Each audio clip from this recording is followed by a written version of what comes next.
तिवारी को मैं कह देना चाहता हूँ कि दिल्ली के जंतर मंतर छोड़ो, तुम बिहार आओ पटना। अच्छा। और रात भर तुझे इतना नचाएंगे ना चमरान स्टार के गाना पर, चमरान जी के गाना पर हाँ। तुझे इतना नचाएंगे, हाँ। इतना नचाएंगे। हाँ। वो गाना भी तुझे बता देता हूँ कि चमार जी के रेलल बर्दाश्त ना हुई। हाँ। वो गनवा पर हाँ। तोरा इतना नचाएंगे ना, हाँ। इतना छूट देंगे ना हाँ। कि बोरा भर के जाएगी पैसा तू, हंसते हुए जाएगी। हाँ। रोने का तुझे मौका नहीं दूंगा। मित्रों नमस्कार, भारत माता की जय, वंदे मातरम, जय श्री राम। मित्रों मैं दिलीप पांडे, स्वागत है आपका मेरे YouTube चैनल में। मित्रों सबसे पहले तो मेरे आपसे ये प्रार्थना है, ये निवेदन है कि आप इस वीडियो को ज़्यादा से ज़्यादा शेयर कीजिए, क्योंकि आप शेयर करेंगे तो हमारी आवाज़ दूर तक जाएगी और इसके बाद जो भी देश के दुश्मन हैं उनके जो हौसले हैं, उनका जो मनोबल है वो टूटेगा। वीडियो को लाइक ज़रूर कीजिए और अपने विचार, अपनी राय कमेंट में ज़रूर डालिए, क्योंकि ये मोस्ट इम्पॉर्टेंट है। आपका भी जो विचार है वो समाज के अंदर आना चाहिए, ऐसा मेरा मानना है। तो मित्रों आज हम एक बार फिर से बहुत ही महत्वपूर्ण विषय पर चर्चा करने जा रहे हैं, और ये जो चर्चा है वो हमें बार बार इसलिए करनी पड़ रही है क्योंकि लगातार हम इस बात को देख रहे हैं कि जो ब्राह्मण वर्ग है उसके ऊपर मतलब बुरे से बुरा, गंदे से गंदा प्रहार किया जा रहा है। हमारे देश की बेटियों के ऊपर गलत तरीके से टिप्पणियां की जा रही हैं, और इसके बाद भी हम देख रहे हैं कि इन सब की के लिए जो जिम्मेदार हैं प्रधानमंत्री मोदी, और उनकी तरफ से हम देखते हैं वो तो वैसे भी किसी चीज़ पर कोई बात नहीं करते, कुछ बोलते भी नहीं है। लेकिन जो पूरे बीजेपी के अंदर जो ब्राह्मण सांसद हैं या जो सामान्य वर्ग के सांसद हैं, वो भी इस पर खुल करके अपनी कोई बात कहने को बिल्कुल भी तैयार नहीं है। मित्रों मैं आज फिर से एक बार रुचि तिवारी की बात कर रहा हूँ। रुचि तिवारी जो कि आप जानते हैं कि उन्होंने एक सही मुद्दा उठाया था और उन्होंने जो सवाल पूछे वो एकदम सही सवाल थे।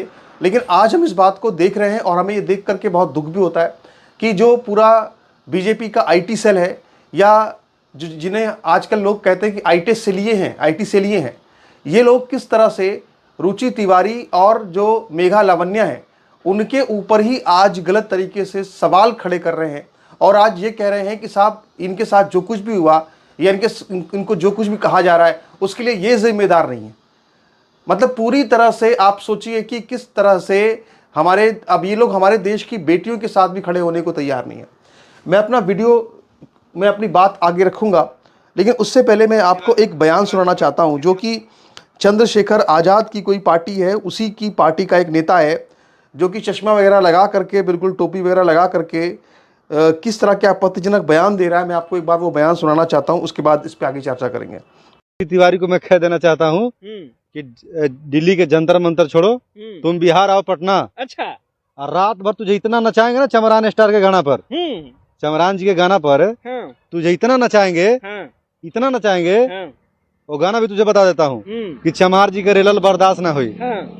वो गनवा पर हाँ। तोरा इतना नचाएंगे ना, हाँ। इतना छूट देंगे ना हाँ। कि बोरा भर के जाएगी पैसा तू, हंसते हुए जाएगी। हाँ। रोने का तुझे मौका नहीं दूंगा। देख रहे हैं आप, तो मतलब ये जो है, ये आप जानते हैं कि ये SC/ST वर्ग से ही आने वाले लोग हैं, और ये इस तरह से हमारे देश की एक बेटी के विरुद्ध किस तरह की गंदी टिप्पणी कर रहे हैं कि हम तुमको बुला करके पटना में नचवाएंगे और गंदे गंदे गानों पर नचवाएंगे और तुमको बोरी भर पैसा देंगे। आप सोचिए कि इस तरह के लोगों के खिलाफ, जो इस तरह के लोग आज खुलेआम छुट्टे सांड की तरह देश में घूम रहे हैं, और इनको छुट्टे सांड की तरह देश में घुमाने का जिम्मेदार अगर कोई एक व्यक्ति है तो प्रधानमंत्री नरेंद्र मोदी है। क्योंकि प्रधानमंत्री नरेंद्र मोदी ने 2018 में जब SC/ST एक्ट को, जो उसके जिसका दुरुपयोग हो रहा था, उन सब चीज़ों को जब सुप्रीम कोर्ट खत्म कर रहा था, तो उस समय प्रधानमंत्री मोदी ने उसको पूरी तरह से पलट दिया और उसमें 47 और ऐसी चीज़ें जोड़ दी जिससे कि वो पूरा कानून और सख्त हो गया। आज की तारीख में स्थिति ये है कि बड़े बड़े वकील भी अगर होते हैं तो उसको इस तरह के मामलों में अदालत में ले जाने से पहले कई बार सोचना पड़ता है कि हम जिसके खिलाफ इस मामले को अदालत में ले जा रहे हैं, कहीं ऐसा ना हो कि वो हमारे ऊपर उल्टा SC/ST एक्ट लगा दे और हमको कहीं ना वो परेशान करना शुरू कर दे।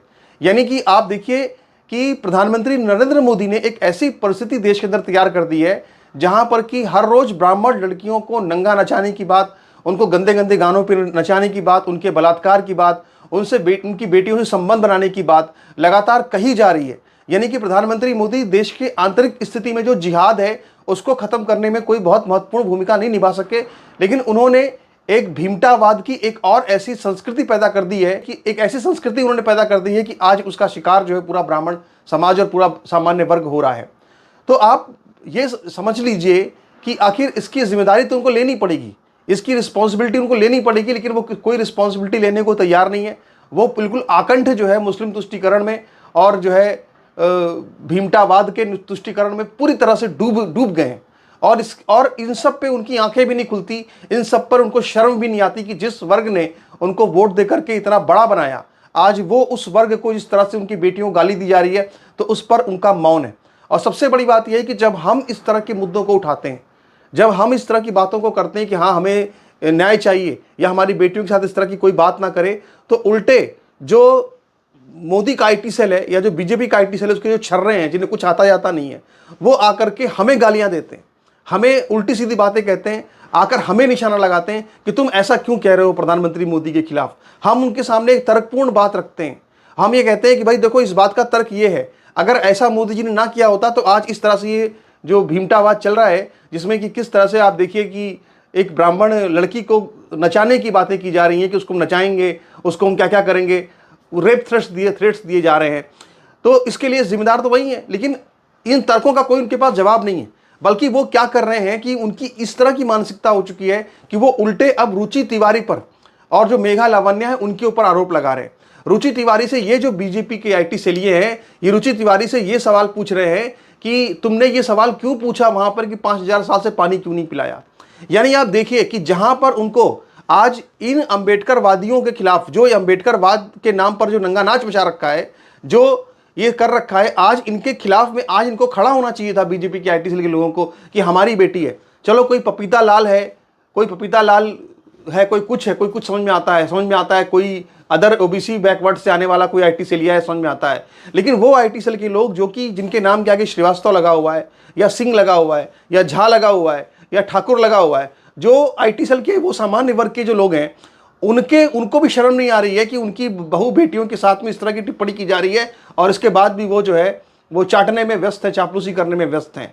मैं कोई यहाँ पर अगर ये एक घटना होती तो इसको हम कहते चलो एक घटना हुई, दो घटना हुई, लगातार हर दिन 2-4 टिप्पणी इस तरह की आती है, खुल करके लोग कुछ उल्टा सीधा कुछ भी बोल रहे हैं, और अगर देखा जाए तो इसके खिलाफ कोई भी एक्शन अब तक नहीं हो रहा है। और एक्शन क्यों नहीं हो रहा है? क्योंकि जो प्रधानमंत्री मोदी हैं, उन्होंने इन लोगों को SC/ST एक्ट के नाम पर उसमें 47 प्रावधान जोड़ करके उनको इतना बड़ा कवच दे दिया है कि अब इस तरह के मामलों में कोई पढ़ना नहीं चाहता।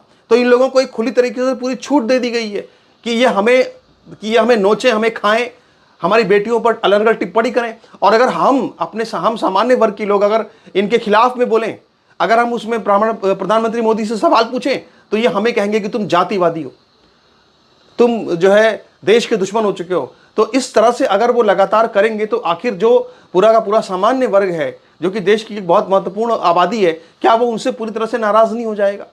उनको इस बात को सोचना चाहिए कि आज उनको हमारे साथ खड़े होना चाहिए।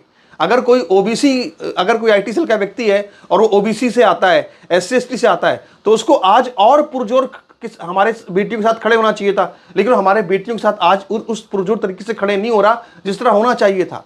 देश में 70% लव जिहाद के केस जो है वो SC/ST वर्ग की लड़कियों के साथ में होते हैं। लेकिन इसके बाद भी देखिए, हम सब जो ब्राह्मण वर्ग के लोग हैं, जो सामान्य वर्ग के लोग हैं, उन्होंने आवाज़ उठाई है हमेशा। लेकिन आज इनकी बारी है, इनको आवाज़ उठानी थी हमारे लिए जब इस तरह से हो रहा है। लेकिन इन्होंने हमारे लिए आवाज़ नहीं उठाई, बल्कि इन्होंने हमें गालियाँ दी, इन्होंने उल्टा हमें अपशब्द कहे। और ये कौन लोग हैं जो हमें अपशब्द बोल रहे हैं, जो हमारे खिलाफ प्रोपेगेंडा चला रहे हैं, जो हमारे खिलाफ नैरेटिव सेट कर रहे हैं? मैं मित्रों आपको बताऊं, इनमें से मैं कल कई लोगों की वॉल पर गया और मैंने जाकर के उनकी वॉल पर चेक किया, तो इनमें से अधिकांश लोग, यानी मेरे जो लोग मुझे गालियां दे रहे हैं, उनमें से अधिकांश लोग वो लोग हैं जिन्होंने कि मेरी पोस्ट कॉपी करके अपने फेसबुक वॉल पर लगाकर पैसे कमाए हैं, डॉलर कमाए हैं। जिन्होंने ऐसे लोग मुझे आज ज्ञान दे रहे हैं देशभक्ति का, जो कि मेरे लिखे हुए लेखों पर वीडियो बना करके हजारों रुपए कमा रहे थे 5 सालों से। आज वो हमें जो है आकर के यहाँ पे ज्ञान दे रहे हैं देशभक्ति का, जिनको एक लाइन लिखना नहीं आता, जो कि मेरे लिखे हुए लेखों से, मेरे लिखे हुए लेखों से उसको फेसबुक पर लगा करके जो है और तमाम जगहों पर लगा के, ट्विटर पर लगा के जो अपने को देशभक्त बताया करते थे मेरे लेखों को, वो आज जो है क्या कहते हैं कि मुझे बता रहे हैं कि देशभक्ति क्या होती है।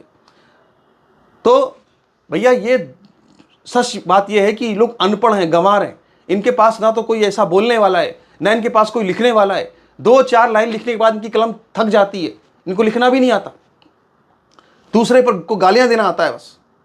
और हम जब अपनी बेटी के लिए आवाज़ उठा रहे हैं तो आज इन लोग हमें कह रहे हैं कि साहब वो तो फलाना धारा 370 लगा दी है, वो तो ये कर दिया, राम मंदिर बनवा दिया, तो हमको ही वोट दो। तो हमने ये कहा क्या कि हम वोट नहीं देंगे? क्या हमने किसी ने ये कहा भाई मैं तो किसी की वोट का ठेकेदार नहीं हूँ, या जो भी हमारे ब्राह्मण समाज के लोग हैं वो किसी के ठेकेदार नहीं है? जिसको जहाँ वोट देना है वहाँ वोट देगा, जिसको जो करना है वो करेगा।